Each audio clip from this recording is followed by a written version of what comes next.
चंद्रयान 3 की चंद्रमा पर सफल लैंडिंग के बाद जहां इसरो के वैज्ञानिकों की तकनीकी कौशल की दुनिया भर में वाहवाही हो रही है, वहीं इसरो द्वारा उपलब्ध तकनीकों के शानदार ढंग से उपयोग को भी सराहा जा रहा है। चंद्रयान 3 के चंद्रमा के दक्षिणी हिस्से में लैंड होते ही भारत ने वैश्विक पटल पर इतिहास रच दिया। भारत दुनिया का पहला ऐसा देश है जिसने चंद्रमा के दक्षिणी हिस्से में सॉफ्ट लैंडिंग की है।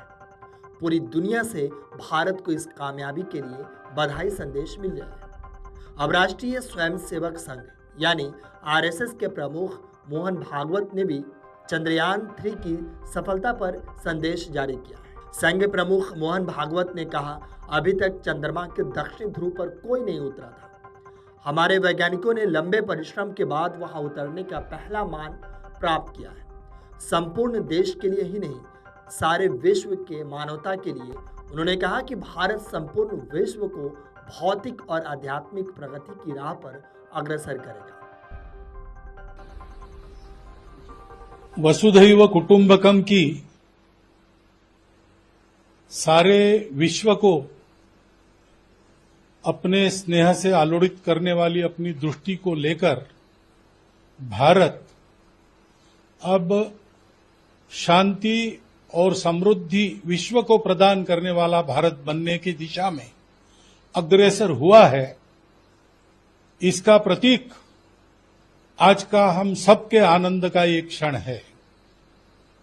कठोर परिश्रम से हमारे वैज्ञानिकों ने ये जो धन्यता का क्षण हम लोगों के लिए खींच कर लाया, उसके लिए हम उनसे कृतज्ञ हैं और सारे वैज्ञानिकों का, उनको प्रोत्साहन देने वाले शासन प्रशासन सबका हम धन्यवाद करते हैं।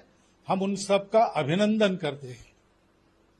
भारत उठेगा, सारी दुनिया के लिए उठेगा और भारत विश्व को भौतिक और आध्यात्मिक दोनों प्रकार की प्रगति की राह पर अग्रसर करेगा। ये बात अब सत्य होने जा रही है। ज्ञान के, विज्ञान के भी क्षेत्र में हम बढ़ चलेंगे। नील नभ के रूप के नव अर्थ भी हम कर सकेंगे। भोग के वातावरण में त्याग का संदेश देंगे। दास्य के घन बादलों से सौख्य की वर्षा करेंगे। इस उद्देश्य को साकार करने के लिए सारे देश का आत्मविश्वास जग गया है।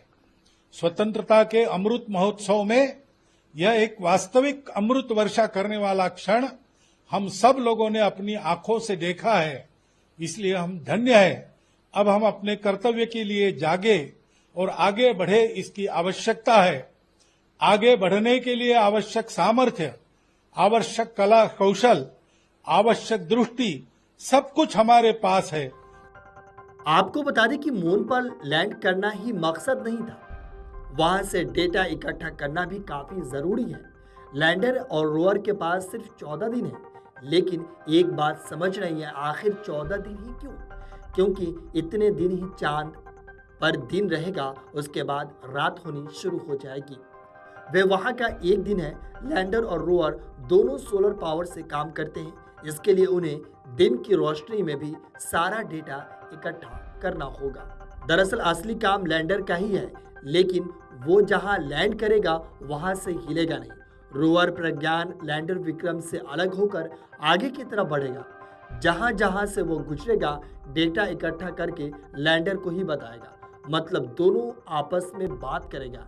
इसके बाद विक्रम ही सारा डेटा धरती को भेजेगा। Video desk amarujala.com। Amar Ujala अब आपके टीवी पर भी। अपने स्मार्ट टीवी पर YouTube पर सर्च करें अमर उजाला, चैनल सब्सक्राइब करें और देखें ताजा खबरें, वो भी HD क्वालिटी में। और हाँ, बेल आइकन दबाना ना भूलें ताकि हर खबर हो आपके घर। अमर उजाला, निष्पक्ष, निर्भीक, निरंतर।